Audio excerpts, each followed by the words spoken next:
Eso es solo versículo. Presten mucha atención. Y dice así: caminó pues Enoc con Dios y desapareció porque lo llevó Dios. Muchas gracias, Padre, por tu palabra. Concédenos en toda la dependencia de tu Espíritu Santo poder hablar de ella. Guíanos, Dios, y que tu gracia y tu misericordia nos acompañe. Lo necesitamos, oh Dios, de principio a fin. Ministranos a través de ella, en el nombre de Jesús. Amén. El tema que vamos a estar predicando sale de este mismo versículo. ¿Qué significa e implica caminar con Dios? ¿Qué significa y qué implica caminar con Dios? Caminar con Dios para muchas personas es cualquier cosa. Muchas personas entienden que ellos caminan con Dios. En el mundo existen cientos y cientos de religiones, tantas que hay muchas que usted no conoce. Podrá conocer algunas religiones, pero todas usted no la conoce. Y todas las religiones del mundo, todos sus feligreses, las personas que pertenecen a una religión, entienden que ellos están caminando con Dios. No importa a qué deidad esa persona le sirva o haya depositado su fe, pues todas las personas que creen en un Dios o en algo entienden que caminan con ese ser. Hay una expresión muy popular, y yo sé que usted la ha escuchado, yo también, por eso la voy a citar. He escuchado a muchas personas decir que el que está con Dios le puede dar patada a los santos. ¿Y cuál es la idea que la gente tiene con esta expresión? Sin darse cuenta, la gente en pocas palabras está diciendo los santos, refiriéndose a los cuadros y a los ídolos que la gente tiene como Dios. Escucha bien, hay algo interesante en este dicho popular, y es el siguiente: lo que ellos están diciendo en pocas palabras, Dios está por encima de cualquier otra cosa. En otras palabras, el que está con Dios le puede dar patada a los santos. No sé si usted conoce el miedo y el terror que hay en muchas personas que son devotos a la idolatría, a un cuadro, a una imagen, y ellos tienen ese miedo de apartarse de esa creencia porque le puede suceder algo. Hay gente que dice, no, el caballo me puede matar. Pero bueno, lo que le quiero decir es que todo el mundo entiende que si cree en algo, está caminando con Dios. Es más, la gran mayoría de personas cree que camina con Dios. Mucha gente le atribuyó un nombre a los viajes que se popularizaron mucho para Estados Unidos, la famosa Vuelta por México. Muchos le apodaron la Vuelta es Dios, entendiendo la gente que si Dios le concede llegar al destino que se propuso, fue porque Dios se lo concedió. Pero la gente está muy equivocada, porque en la gracia común de Dios, cualquier persona puede tener dinero, cualquier persona puede conseguir una casa, cualquier persona puede conseguir un carro, cualquier persona puede vivir bien. Es más, cualquier persona puede vivir ausente de enfermedades, y esto no significa que esa persona esté caminando con Dios. Por eso es que nuestro tema es qué significa y qué implica caminar con Dios. El versículo que nosotros leímos se refiere a un hombre del Antiguo Testamento muy conocido por todos nosotros. El verso 24 dice, caminó pues Enoc con Dios y desapareció porque Dios se lo llevó. Enoc es uno de dos personas que Dios arrebató al tercer cielo y no murieron en carne, así como estamos nosotros, dos personas en la Biblia, Enoc y Elías. Y las razones por las que Dios raptó a Enoc fue porque Enoc caminó con Dios. Ahora, ¿qué significa caminar con Dios? Esto yo lo comparo con Josué, me parece que Josué 5:24, donde Josué dice, mi casa y yo serviremos a Jehová. ¿Qué significa caminar con Dios? Dios nos llama a que caminemos con Él. Y lo vamos a ver a través de la exposición de este pasaje bíblico, donde dice que Enoc caminó con Dios. Esto significa que Enoc fue un hombre temeroso de Dios, apartado del mal, fue un hombre reverente, fue un hombre que vivió bajo los principios de Dios. Pero ¿sabe qué? Que existen dos maneras en las que se entiende que la gente camina con Dios. Dos maneras. Una, la forma en la que el hombre natural y desviado de la verdadera escritura lo entiende y lo concibe. Esa es una, como la persona entiende, como ya yo le acabo de mencionar, cualquier persona entiende que Dios está con él, de repente prospera y le va bien y dice, Dios está conmigo. Yo puedo decir que el sol, dice la Biblia, sale para buenos y malos, pero el hecho de que el sol nos ilumine a todos no significa que todos vamos a heredar el reino de Dios. Lo más importante para un ser humano que camine con Dios es reconocerlo a Él en totalidad como dueño y señor de su vida. Eso es lo más importante, porque Dios puede permitirle a una persona que tenga de todo un chin, por así decirlo. Y eso no significa que esa persona cuando parta irá a la presencia de Dios. Hay otra forma en la que la gente, en la que se concibe, y esa es la manera en la que los hombres que, apegados a la voluntad de Dios, a su soberanía y a los designios que Dios ha decretado en su palabra, así lo entienden y lo confían en Él. Esa es una de las maneras en la que entendemos que caminamos con Dios. Aquellos hombres y mujeres de Dios que temen a Dios, entienden y conocen la soberanía de Dios, comprenden y confían en los decretos que Dios ha decretado en su palabra. Eso, entienden cuál es la manera correcta de cómo caminar con Dios. Bueno, Enoc fue uno de ellos. Bendito sea Dios. Es por ello que en esta prédica veremos algunos ejemplos bíblicos de hombres de Dios del pasado que realmente ellos caminaron con Dios. Así que no nos vamos a referir solamente a Enoc. A lo largo de la Biblia vamos a ver hombres de Dios que caminaron con Dios. Probablemente un creyente viva una vida doble y entienda que está caminando con Dios. Probablemente un cristiano no entienda cuál es la voluntad de Dios según Romanos 8, 28 y 29, que es agradable y perfecta. Es probable que un creyente no comprenda cuál es la voluntad de Dios y piense que está caminando con Dios.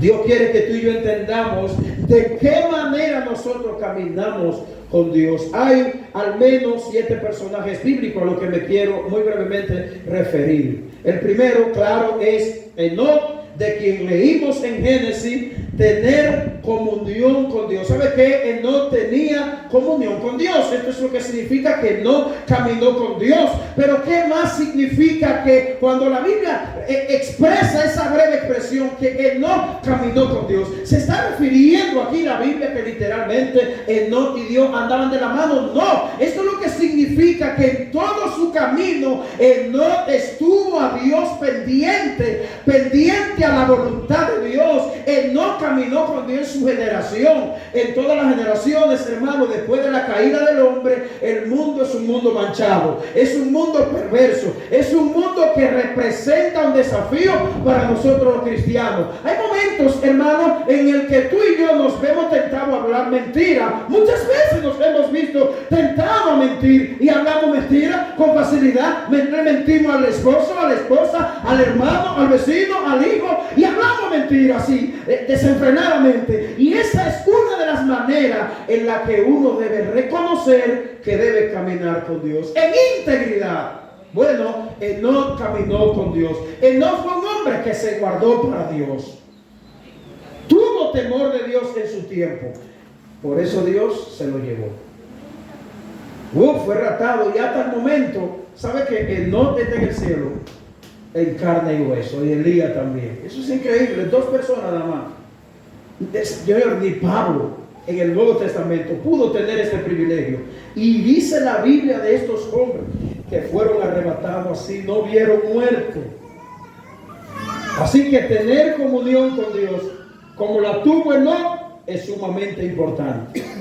Otro personaje que registra las escrituras es perseverar en la obra de Dios como Noé. Noé perseveró en la obra de Dios. Si ustedes conocen bien a Noé, Noé fue a quien Dios llamó en unos días muy difíciles y perversos en el que la humanidad estaba, hasta el punto que Dios dijo: voy a destruir a todo ser humano que he creado, me arrepiento de haberlo hecho. Dice Dios.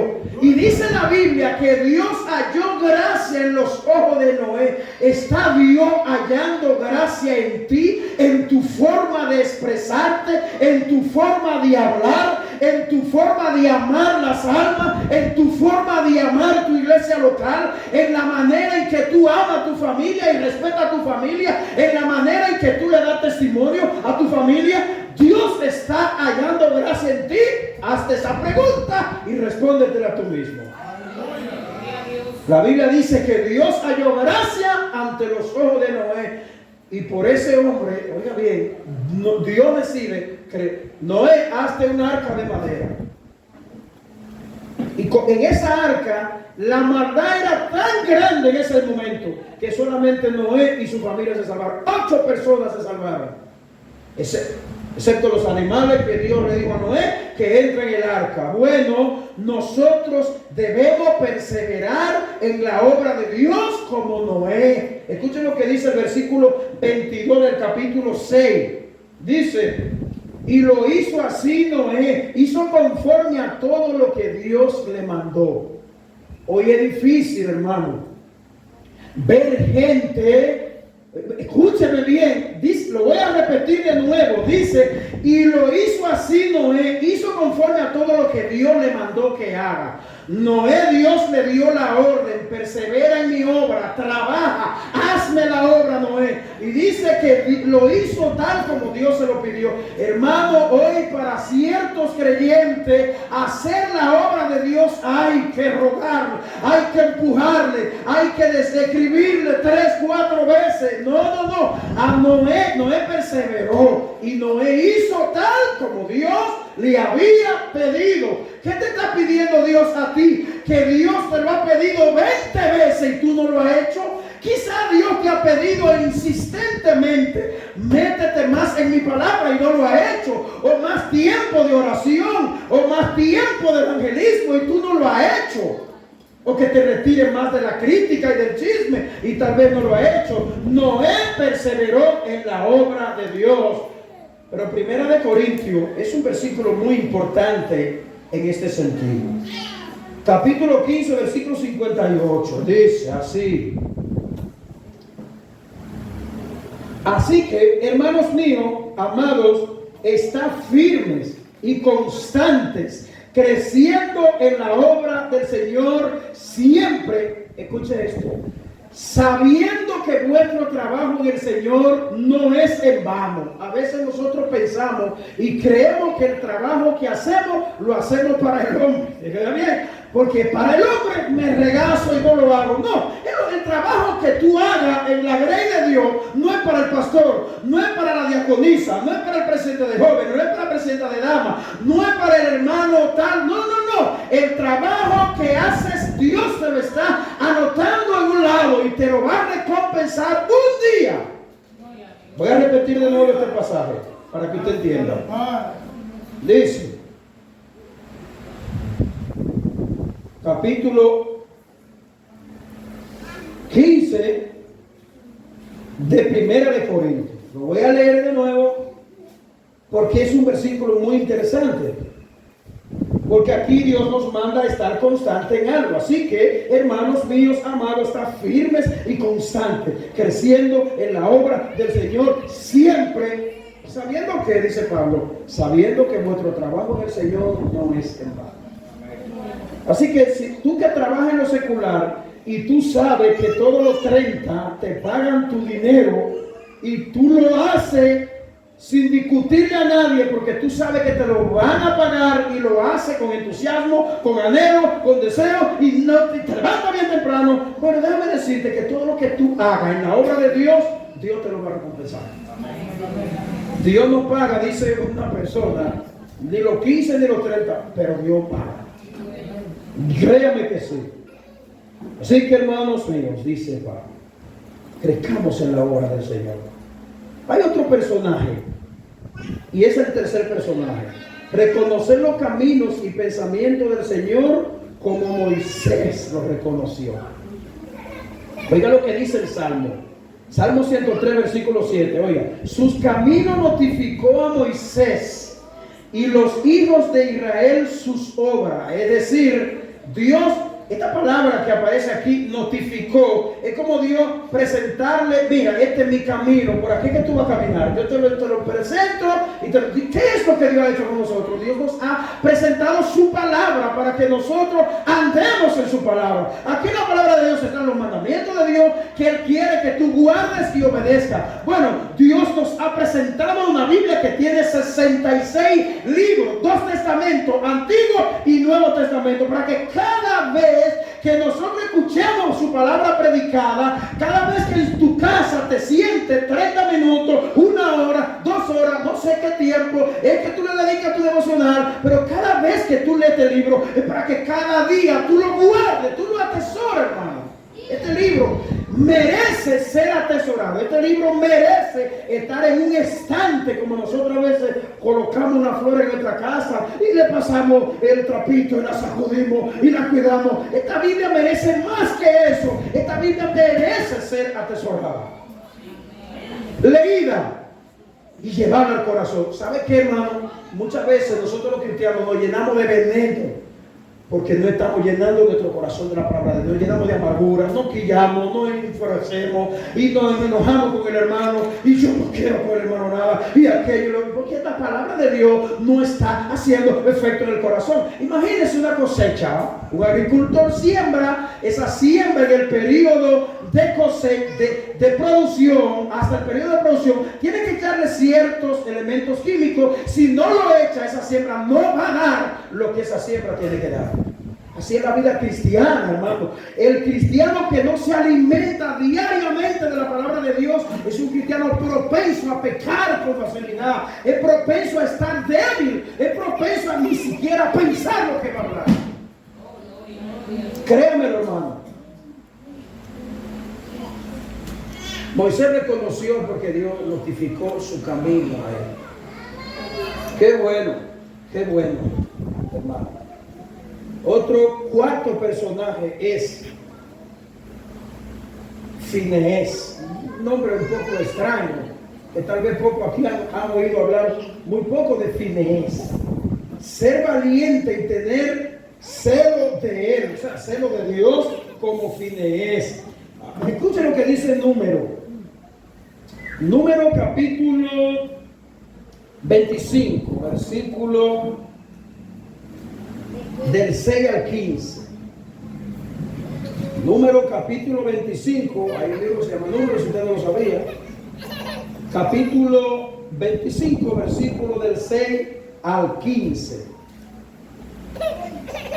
Escuche, dice: y he aquí un varón de los hijos de Israel vino y trajo una madianita a sus hermanos, a ojos de Moisés y de toda la congregación de los hijos de Israel, mientras lloraban ellos a la puerta del tabernáculo de reunión, y lo vio Finees, ahí está, hijo de Eleazar, hijo del sacerdote Aarón, y se levantó de en medio de la congregación y tomó una lanza en su mano y fue tras el varón de Israel a la tienda, al Seol, a ambos, y al varón de Israel y a la mujer por su vientre, y cesó la mortandad de los hijos de Israel, y murieron de aquella mortandad 24,000. Entonces Jehová habló a Moisés diciendo: Finees, hijo de Eleazar, hijo del sacerdote Aarón, ha hecho apartar mi furor de los hijos de Israel, llevando celo. Ahí está la palabra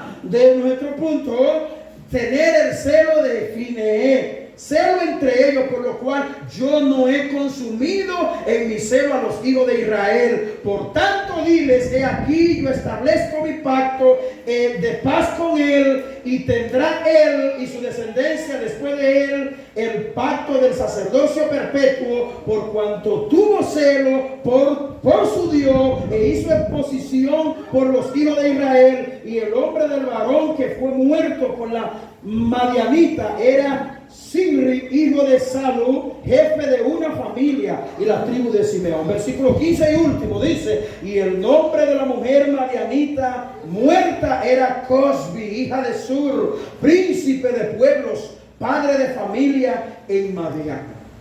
¿Tú sabes lo que significa todo esto? Si tú lo leí muy rápido y tú no lo entendiste.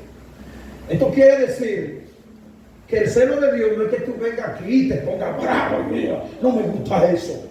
No, el celo de Dios es aquel celo que cuando el pecado hace presencia en la congregación, por ejemplo, tú tienes que arder el celo de Dios, interceder, pedirle: oh Dios, te ruego, ten misericordia de tal o cual pueblo, tal o cual persona, y clamar a Dios para que su gracia nos llene y tenga misericordia de nosotros. Y el celo de Dios nos lleva a nosotros a llorar por otras personas, hermano. Nos lleva a interceder por ese mundo que está allá afuera. ¿Y qué hace el celo de Dios en un hombre? Lo lleva a interceder. ¿Y qué puede hacer Dios? Dios puede meter su mano de gracia y misericordia. Pues nosotros debemos ser valientes y tener celo como Finees. Dice Malaquías capítulo 2 versículo 6: la ley de verdad estuvo en su boca. Escuche esto: e iniquidad no fue hallada en su boca. Escuche esto, hermano, con mucha atención. En paz y en justicia anduvo conmigo, y a muchos hizo apartar de la iniquidad. Ahí está. Nuestro papel como cristianos, hermano, no es alegrarnos de los que están hundidos en miseria y pecado, no, es hacer que nuestros hermanos se devuelvan de la equivocación en la que están, pero con amor y con misericordia. Pero no solamente eso, oiga lo que dice este versículo: que la ley de Jehová estuvo en la boca de este hombre, en el corazón. No hubo iniquidad ni engaño en él. Podemos decir que esta persona caminó con Dios. Otro personaje es David, un personaje conocido por todos los niños de escuela bíblica y por todos nosotros. Bueno, de David hablamos: no tener temor como David. Y usted conoce bien la historia que registra el capítulo 17 de Primera de Samuel. A lo largo de ese capítulo, allí nosotros vemos la valentía que David tuvo con Goliat. No lo vamos a leer, claro, porque es un capítulo muy extenso. Pero vamos a leer solamente el versículo 48 para que usted vea solamente. El verso 48 de Primera de Samuel. Escuchen, capítulo 17.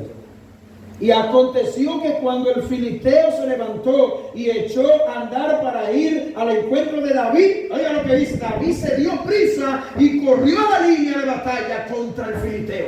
Hombre valiente, hermano, David.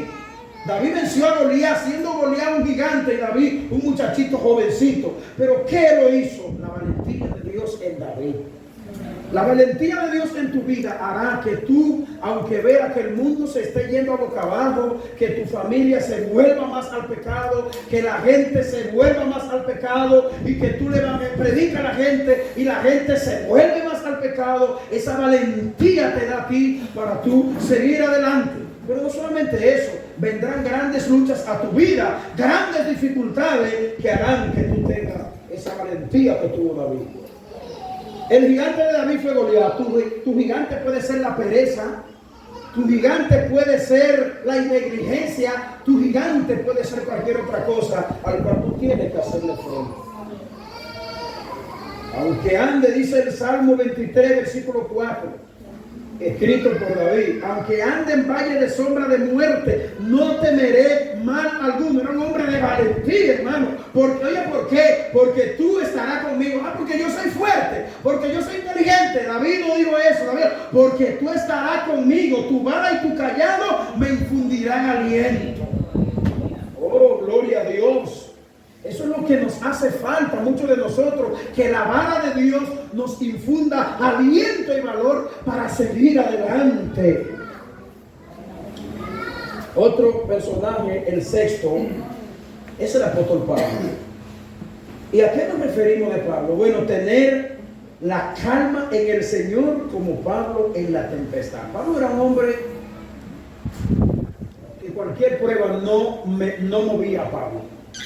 De Pablo aprendemos lo que vamos a leer ahora a continuación en Hechos 27 del 9 al 35 y en Mateo 11, 29. De Pablo aprendemos que Pablo podía estar guindado con una cuerda en el cuello, guindado aquí, y Pablo mantenía la calma. Era un hombre de calma. Dice la Biblia que Pablo fue azotado con fuete, encarcelado, y Pablo mantenía la calma. De hecho, es tan evidente lo que estoy diciendo que Pablo escribe 3 de sus 14 cartas del Nuevo Testamento, le escribe preso. Estando preso, hermano, escribió 3 cartas, Pablo. Imagínese usted y yo, cuando enfermo, o preso, o pasando una prueba difícil, vamos a escribir un artículo de aliento para los hermanos. Yo me estoy despedazando en prueba, pero vamos a alentar a aquellos hermanos que se encuentran desalentados. No todo el mundo hace eso, hermano. Lo que la mayoría de los cristianos de hoy en día tienden a hacer cuando tienen apuro, cuando tienen dificultades, es a bajar la cabeza, es tirar la toalla, es deprimirse, es quejarse ante Dios y decirle: Dios, ¿qué es lo que está pasando? Levántate a mi favor. Yo no puedo estar pasando esto. No. Vaya conmigo a Hechos para que usted vea. Hechos 27. Hechos capítulo 27. Así es, sí. Versículo 9 al 35.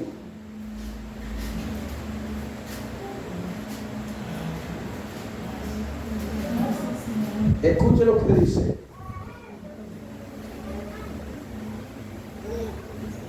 Y habiendo pasado mucho tiempo y siendo ya peligrosa la navegación, por haber pasado ya el ayuno, Pablo les amonestaba, diciéndole: varones, veo que la navegación va a ser con perjuicio y mucha pérdida, no solo del cargamento y de la nave, sino también de nuestra persona. Pero el centurión daba más crédito al piloto y al patrón de la nave que a lo que Pablo decía. Y siendo incómodo el puerto para la nave para invernar, la mayoría acordó zarpar también de allí, por si pudiesen arribar a Fenice, puerto de Creta que mira al norte y sudeste, e invernar allí. Ahora, ¿qué es lo que nosotros vemos aquí en este pasaje? Imagínense, yo creo que usted se imagina un minuto que usted ve en un barco o en una yola, la yola empieza a hundirse. ¿Cómo sería el comportamiento de cualquiera de nosotros en medio del mar, en una yola ahora mismo, con esta oscuridad que hay? Se apagó el motor de la yola. Usted va para una misión, no es para la vuelta de México, no, usted va a una misión. como en el caso de Pablo. Pablo mantuvo la calma y le dio palabra de aliento. Y oiga bien, no le hicieron caso a Pablo aquí. Dice que nadie le hizo caso a él. Oiga lo que dice Mateo 11:29. Mateo 11:29 dice: llevad mi yugo sobre vosotros y aprended de mí, que soy manso y humilde de corazón, y hallaréis descanso para vuestras almas. Hay gente que no tiene descanso en su alma. ¿Sabe por qué? Simplemente porque no están depositando su confianza en Dios. El alma la tiene agobiada, no está sentado en una silla media hora dialogando tranquilo con alguien. Andan de aquí para allá, desacertados, como dice Proverbio 28:1, huye el impío sin que nadie le persiga. Así hay muchos cristianos que andan desacertados porque no tienen calma ni tienen paz en su alma, porque no descansan en Dios, hermano. Llevad mi yugo sobre vosotros y aprended de mí, dijo el Señor, que soy manso y humilde de corazón. ¿Y sabe cuál será el resultado? Hallaréis descanso para vuestras almas. El alma de mucha gente no está descansando por eso, hermano. La última persona a la que nos vamos a referir es a los discípulos que iban camino a Emaús. Cuando Jesús resucitó, iba junto con un grupo de discípulos camino a Emaús. Dice Lucas 24, del 32 al 34. Y dice que le iba despertando por las escrituras y ellos no sabían que iban con Jesús. Hasta que el mismo Cristo le dijo: soy yo. Ahora, ¿qué es lo que tenemos que tener? Tener un corazón ardiente como los discípulos que iban camino a Emaús. Ahora, ese corazón ardiente que dice aquí Lucas, donde vamos a leer, ¿a qué se refiere? Era que ellos ardían por la palabra de Dios. Mire, le voy a decir una cosa, y yo no quiero que nadie se me enoje, porque lo que voy a decir es la realidad. Hay gente que se siente más contento frente a un televisor viendo una novela que frente a una predicación de la palabra de Dios. Créanme, hermano, hay gente que está, ay, que no le dé, pero ese hombre, y hay gente que hace eso, viendo una novela, ay, sí se lo va a decir, y se emociona, y mañana no me lo pierdo. Sí, pero hay gente que cuando está frente a una predicación de la palabra de Dios, no arde su corazón, pues, ay, no te pares de predicar, mi corazón arde por la Biblia que está siendo expuesta. Y esto es lo que vemos aquí en Lucas capítulo 24, que los discípulos, mientras oían a Jesús hablar y predicar, dice que el corazón le ardía. Hermano, ardía su corazón por la palabra de Dios. Los creyentes del siglo XXI, la mayoría no está ardiendo por la palabra de Dios. Y la manifestación de eso está: ¿qué tiempo le dedico a la Biblia en mi casa todos los días? Créame lo que le estoy diciendo, es verdad, hermano. Dime cuántas horas tú le dedicas a la Biblia a diario. Entonces entenderá que lo que le estamos diciendo es verdad, hermano. Escucha, Lucas 24, verso 32 al 34, solo 2 versículos. Escucha.